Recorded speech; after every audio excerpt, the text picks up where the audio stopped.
Hey everyone, I am back in Vegas. I am at the Venetian playing 1-3 no limit hold'em. There's a $300 maximum buy-in, and that's what I plan to buy in for. Hope you guys enjoy. Let's get right into it.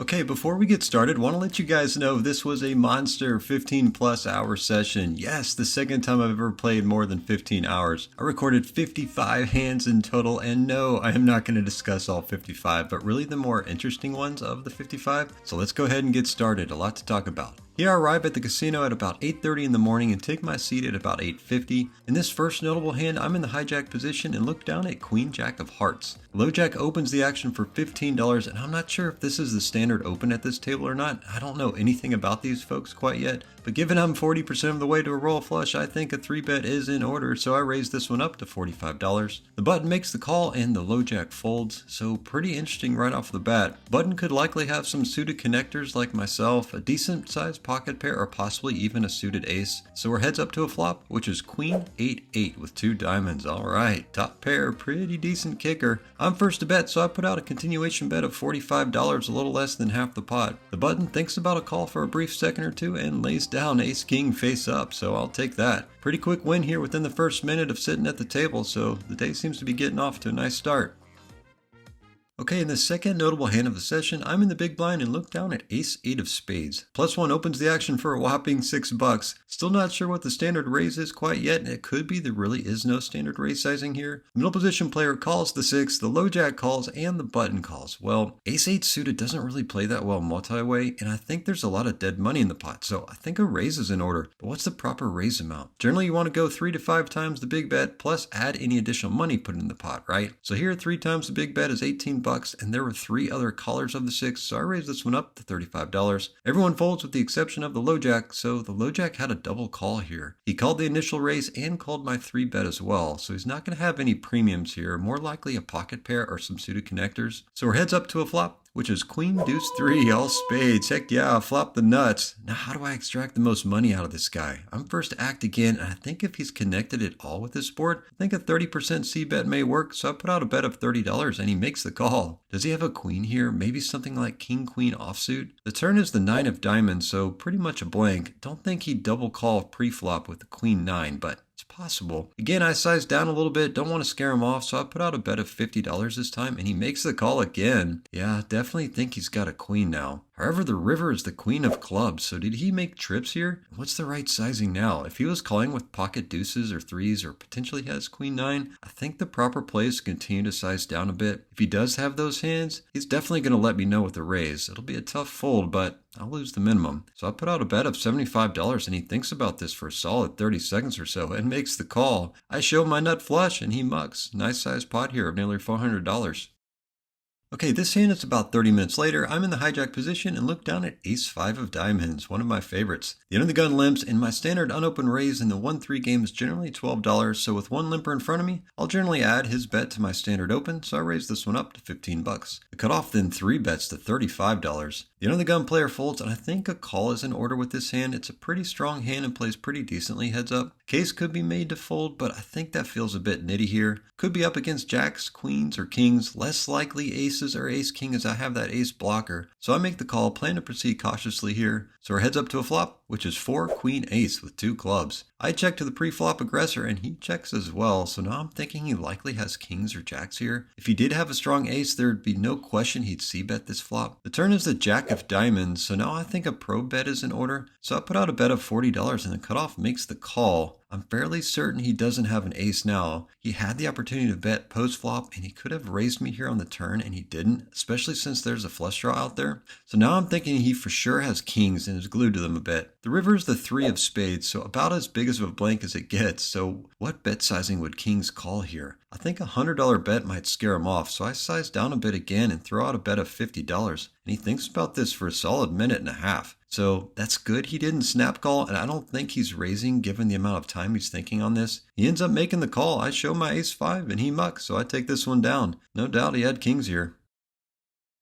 Okay, we're now a little more than an hour into the session. Here I'm in the cutoff position and look down at Queen 8 of Hearts. The end of the gun limps, the hijack limps, and with the suited 3-gapper here and 2 people that acted in front of me, I think you should probably fold this one more often than not. But I'm looking to mix things up a bit in this session, and I put in a raise to $16, which is a little bit lighter of a raise than normal too. The end of the gun player folds, and the hijack makes the call. So our heads up to a flop, which is 9 King 5 with 2 spades. Don't really have much going on here, but the hijack checks, and when there's a king out there on the flop, I will occasionally take a stab at the pot. So I'll put out a bet of $15, and the hijack makes the call. So either I didn't bet large enough, or is it possible he has a king? The turn is the Queen of Diamonds. All right, second pair here. The hijack checks, and I check as well. Think I'm going to get a lot of information here on the river based upon what he does. And the river is the 5 of Diamonds, and hijack checks again, so now I'm certain he doesn't have a king and likely has something like 8-9 suited or maybe 9-10 suited. So I downsize again, this time for $15, hoping to get a call from a 9, and he makes the call. I show my 3-gapper and take this one down, and the hijack mucks. So I think my assessment of the 9 here was right and likely got the maximum out of this guy.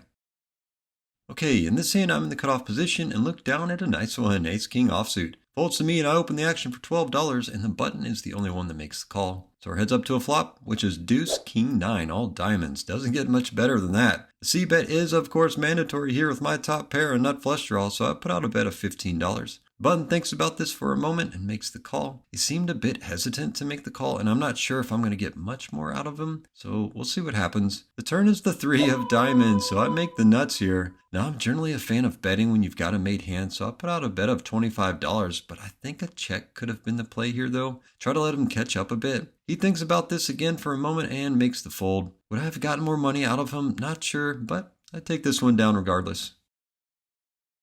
Okay, we're now about an hour after the previous hand, hadn't played much and was pretty card dead until I looked down at another premium, Ace-King again. This time I'm in the end of the gun position and open the action for $12. Folds all the way around to the big blind who makes the call. Heads up to a flop again, which is King 10-8 with 2 hearts. All right, top and a nut flush draw again. I will take that. Big blind checks and I throw out a C-bet of $15, but he couldn't fold fast enough. Well, that's okay. Won something here and glad to have a playable hand. In this hand, I'm in the small blind and look down at Queen Jack of Hearts. Yep, second time I've seen this one. The middle position player limps, the low jack raises to $15. It folds to me, and given I'm in the small blind position, a raise is definitely in order. Not really a fan of calling from this position anyways. Most of the time if I call, it'll generally be from a really late position or from the big blind, and of course, it depends what I'm holding to. Here though, I raise to $45. The middle position player folds, and the low jack makes the call. So our heads up to a flop, which is 10-9-7 rainbow.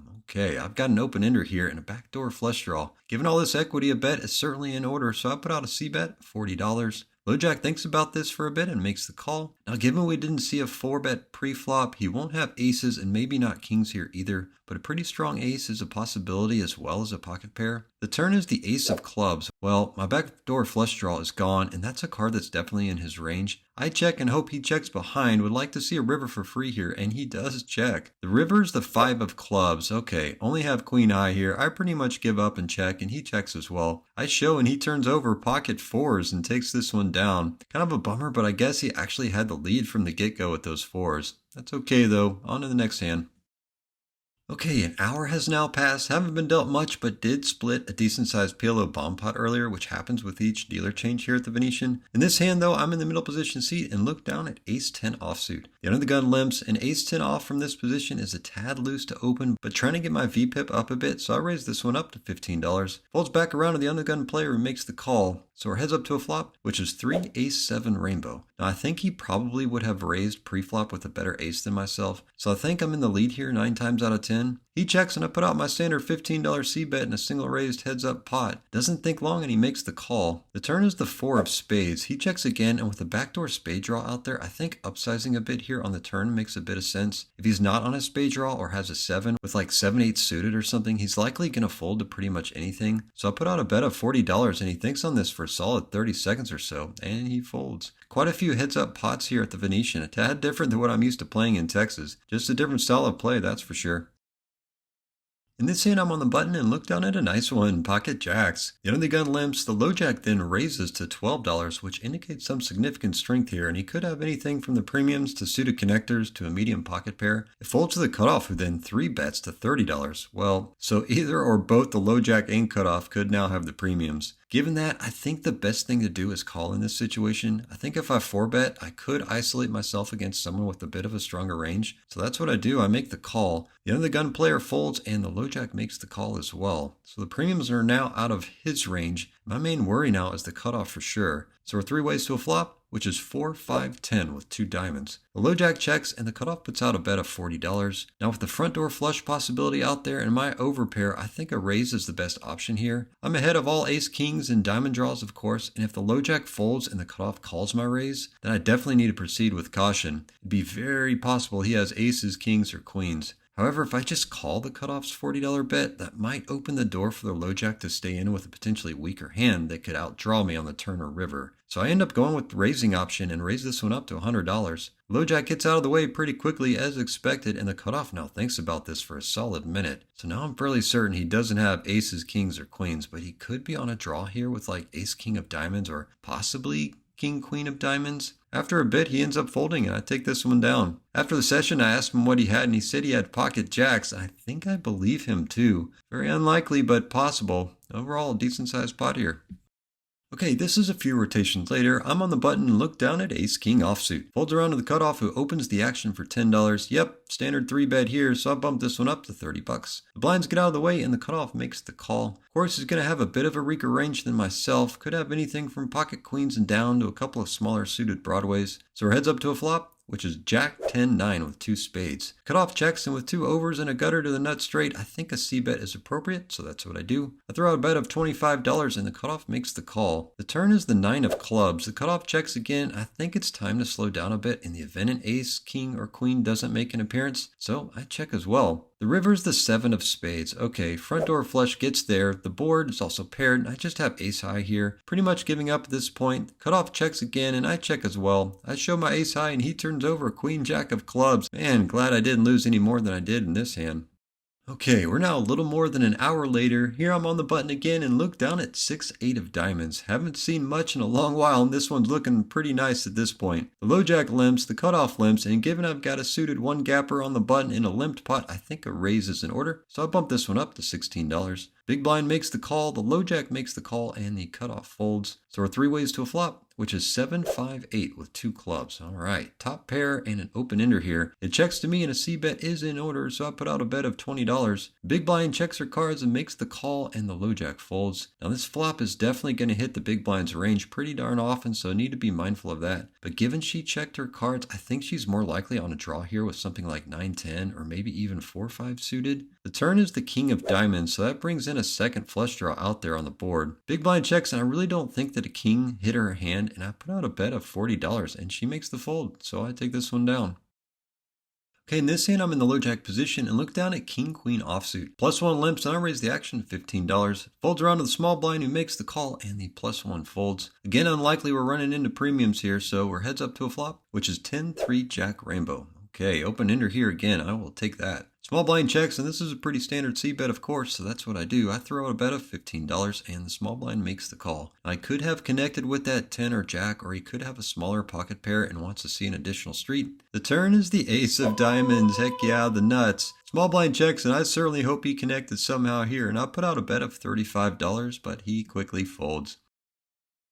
Here I'm in the cutoff position and look down at pocket 7s. The end of the gun limps, the hijack limps, and 7 feels a bit light to raise, but I'm definitely not limping here, just not my style. So I raise this one up to $17. Folds back to the under the gun player who makes the call, and the hijack player folds. Heads up again to a flop, which is 5 queen 7 with 2 spades. Yes, sir. The under the gun checks, and there is a 100% chance of a c-bet here. So I bet $15 again, and the under the gun raises to $45. Now he doesn't have much behind, a little over $80 or so, and given that he limped pre-flop, I'm thinking he could have pocket 5s or potentially on a flush draw with something like jack 9 of spades. I make the call, of course. The turn is the jack of spades. Ah, dang. He now jams, which ends up being $82. And if he's playing like this, he's definitely got the flush. This is a tough one to get away from. I call, hoping that he's got 5s instead, and that river pairs the board. And the river is the king of clubs. The under the gun shows ace deuce of spades, and I lose this one. Man, that's a bummer.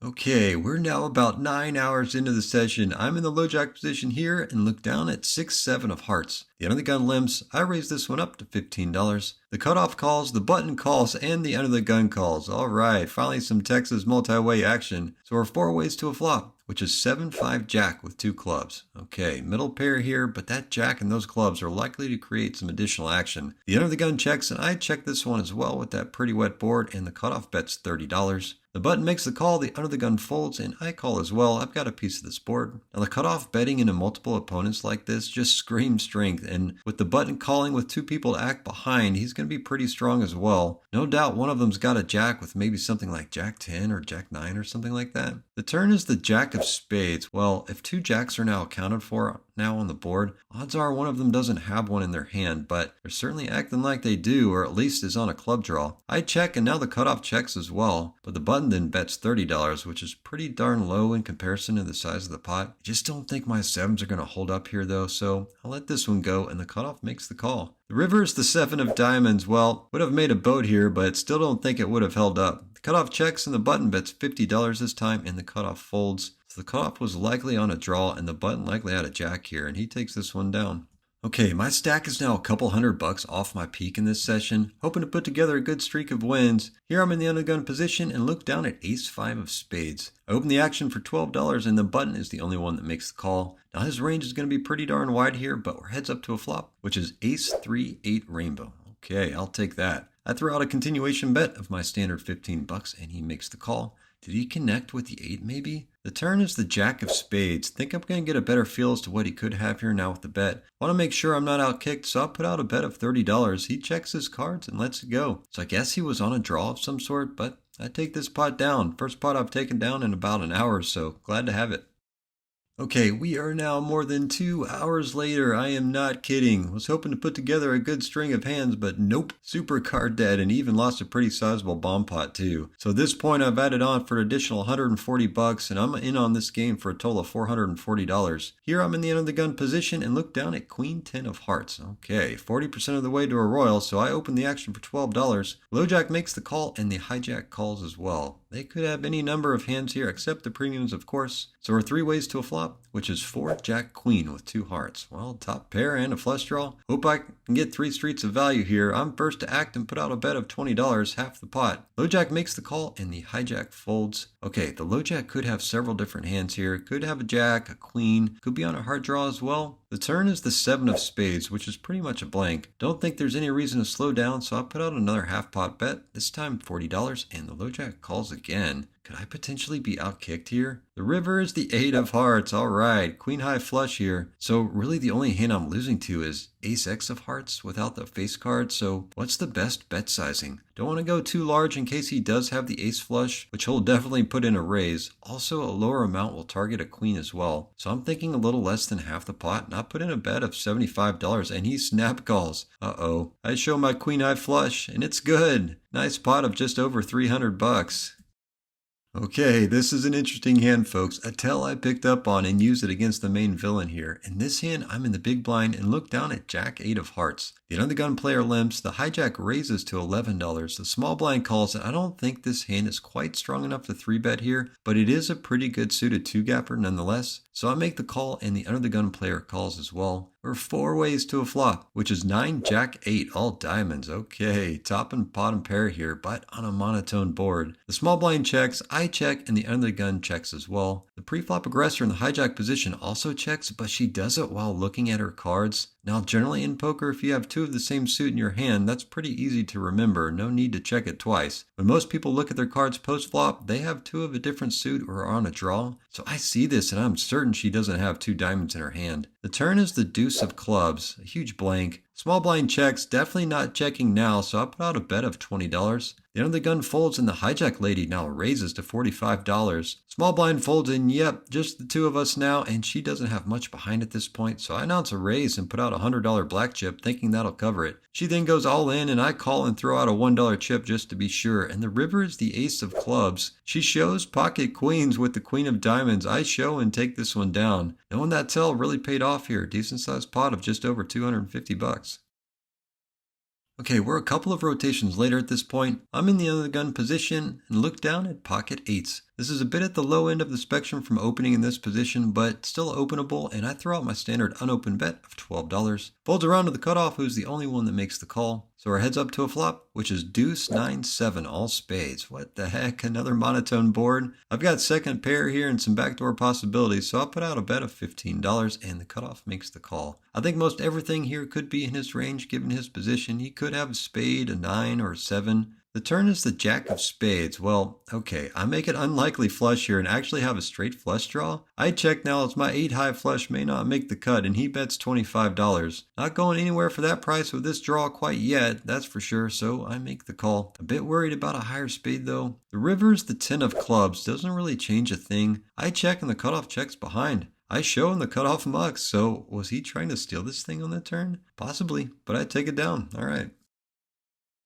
Okay, we have now hit the 12-hour mark of this session. In this hand, I'm in the big blind and look down at 8-10 offsuit. The under the gun limps, the low jack limps, the hijack raises to $13. The button makes the call. I call with my unsuited one gapper. The under the gun folds and the low jack folds. Pretty crazy that players limp, but don't call a tiny raise here. Regardless, we're 3 ways to a flop, which is 6-8-5 with 2 clubs. I check to the pre-flop aggressor in the hijack position, but he checks and the button checks as well. The turn is the 4 of clubs. I'm not really scared of the clubs out there. No one has shown an interest in this thing, so I put out a bet of $15 with my top pair. The hijack makes the call and the button folds. Not quite certain what the hijack could have raised with here on pre-flop. Maybe something like ace-6 or ace-5 suited. The river's the queen of spades. Don't think it really changes anything, but I would like to target a potential 5 or 6 here, so I think a pretty small bet of $15 may do the trick, so that's what I do. Hijack checks his cards and lets it go, so I take this one down.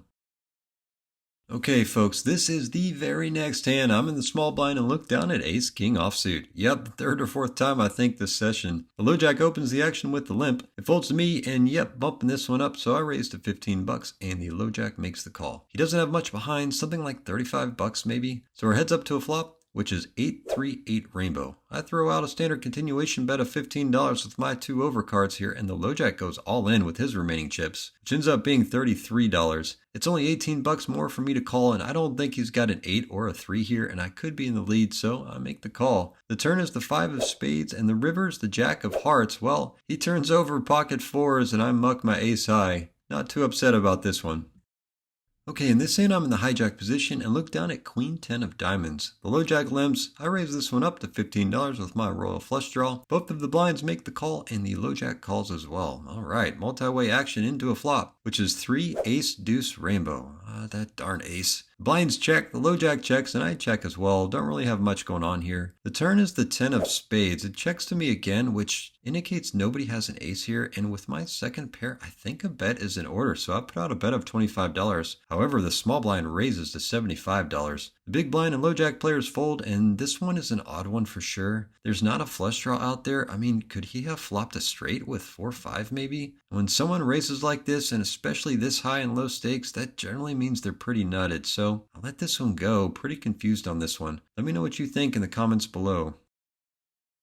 Okay, this hand is a few rotations later. I'm on the button and look down at pocket 8s. +1, low jack, hijack, and cutoff all limp. Yep, you guessed it, raising this one up here, and I put out a bet of $20, which I think is a bit too light. Only the +1 and the cutoff make the call. So we're 3 ways to a flop, which is 6-7-7 with 2 clubs. It checks to me, and with my overpair, a C bet is mandatory, so I put out a bet of $25. The +1 folds, and the cutoff makes the call. The turn is the 7 of spades. Alright, bowed up here. Very unlikely he's going to have a 7 or really any pocket pair larger than mine. He checks, and I elect to bet a little less than half the pot, $55, hoping to target a 6, and the cutoff lets it go. Guess he didn't have a 6. Well, nice to see these 8s come through. Okay, these next couple of hands are going to be quick ones, and you'll see why here in a moment. In this first quick one, I'm in the cutoff position and look down at ace-5 suited. Alright, maybe the third time I've seen it this session. Middle position player limps. I raise this one up to $15, and the limper is the only color. So our heads up to a flop, which is king, ace, king, rainbow. Yes, sir. Middle position player checks, and I put out my standard $15, and he pretty much snap folds. Okay, this is a couple of rotations later. I'm in the cutoff again and look down at ace-queen offsuit. +1 opens the action for $10, and am I ever not raising here? Nope. I raise this one up to $30, and the +1 is the only caller. Heads up again to a flop, which is 4 queen deuce with 2 clubs. +1 checks with my top pair top kicker. I throw out a bet of $30 and he snap folds again. I'll take it. Okay, you may be wondering why my stack size shows a bit larger than in the previous hand. Well, thanks to a new dealer change and a PLO double board bomb pot hand where I hit a straight flush on one board and top 2 on the other, my stack size has nearly doubled. Back to no limit, I'm in the middle position seat here and look down at a nice one, pocket kings and both of the red variety. The under the gun limps, the +1 limps, and a $20 raise seems about right. Low jack makes the call, the under the gun calls, and the +1 folds. So we're 3 ways to a flop, which is 4-4-6 with 2 clubs. Nice little overpair here. The under the gun checks, and I think about a $25 c-bet sounds about right in comparison to the pot, so that's what I bet. Low jack folds, and the under the gun folds as well. Haven't seen too many rivers in a couple of hours, it seems like, but a win's a win. Okay, we're now about 13 and a half hours into the session, starting out to see straight. In this hand, I'm in the big blind and look down at Queen 4 offsuit. Yep, a monster. Middle position player limps, the cutoff limps, the small blind completes, and I make the check here, of course. No reason to do anything other than that. So we're 4 ways to a flop, which is Queen Ace Queen with 2 spades. I will take that. Small blind checks, I check, and the middle position player bets $10. The cutoff calls, the small blind calls, and this is an interesting spot. I think normally I would raise this because of the flush draw out there, but this hand is pretty darn strong and don't want to scare anyone off quite yet, especially with a check raise here. So I make the call. The turn is the 5 of hearts. Shouldn't really change much. The small blind checks. I check again to the now post-flop aggressor in the middle position seat, but he checks as well. And now the cutoff bets $5. What the heck? The small blind calls. And again, I think this is a good spot to put in a little bit more money, but decision-making skills are starting to falter a bit, and I make the call, and the middle position player calls as well. The river's the 3 of diamonds. Again, another blank. The small blind checks. Now it's time to start putting some additional money into this thing, so I put out a bet of $30. Don't want to risk this thing getting checked through. The middle position player folds. The cutoff calls the 30, and the small blind calls as well. I show my Queen 4. The small blind shows Ace King offsuit. Wow, limped pre-flop with Ace King. And the cutoff shows pocket 4s? Okay. I take this one down and don't really think I played this one right, but kind of some odd situations, but I think I lost out on a bit of money here. Well, on to the next hand. In this hand, I'm in the cutoff position and look down at pocket jacks. The action folds to the hijack who limps, and this person couldn't possibly get more fishy. I think she is very new to the game. I raised this one up to $15, and the hijack lady is the only caller. So our heads up to a flop, which is Queen 8 Ace Rainbow. Well, doesn't get much worse than that. The hijack checks, and I check as well. The turn is the King of Clubs. Jeez Louise. The hijack now bets $15, and no way my jacks are good here, so I'll let this one go.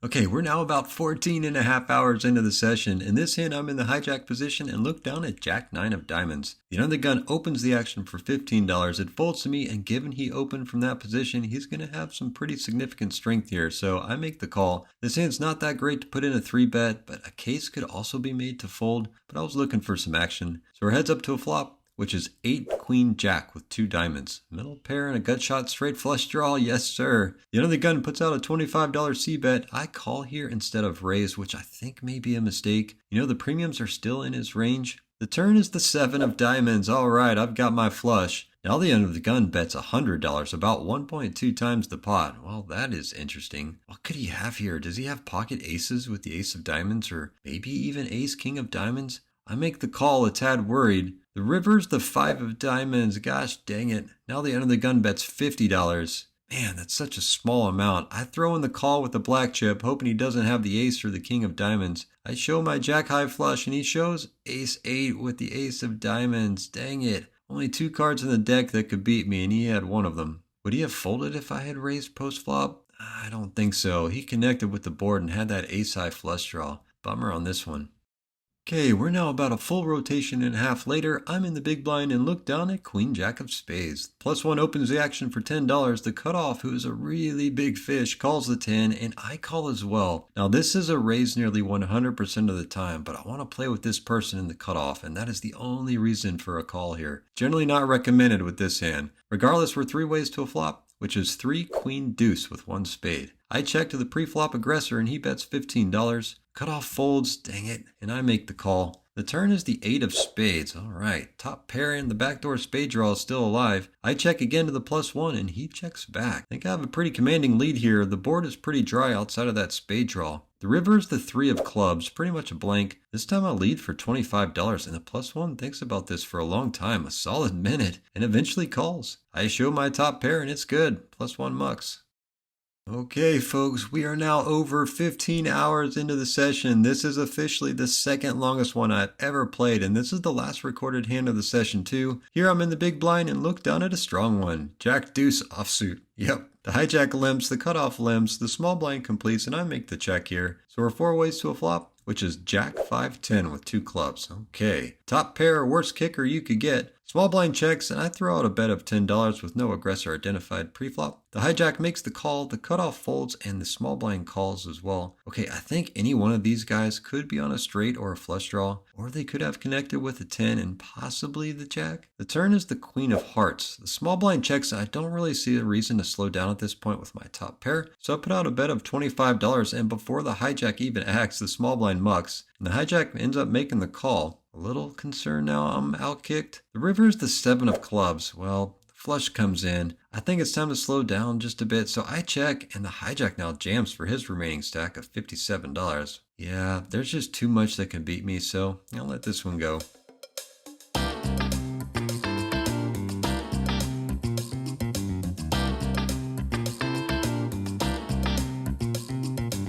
Boy.